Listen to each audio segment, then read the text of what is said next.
I grew up in a small town. When you talk small, you're talking small. 750 people was the population of Bedeque, Nova Scotia, and Cape Breton.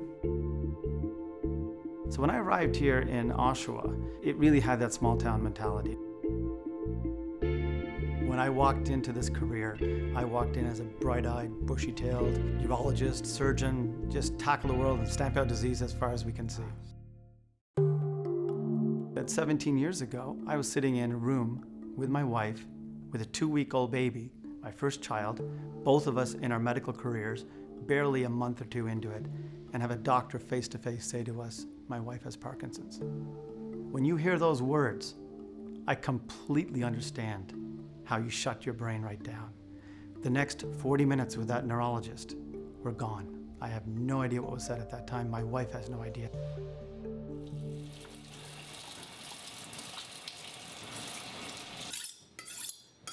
It's very easy in any chronic illness to be consumed by the illness.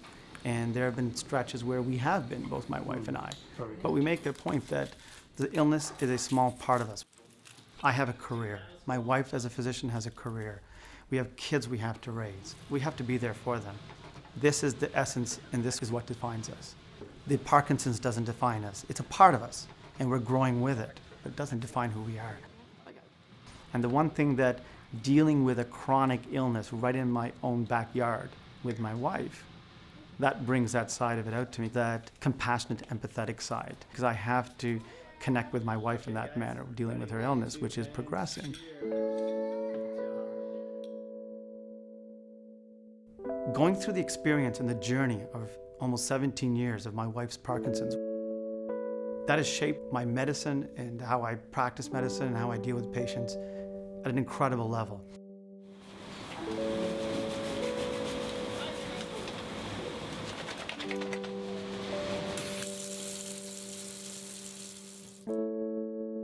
So when I see a patient in front of me talking about their cancer, and I explain to them the first time, you have kidney cancer, you have prostate cancer, and I see that glazed look, fear of the unknown, fear of the future, I can completely relate to that.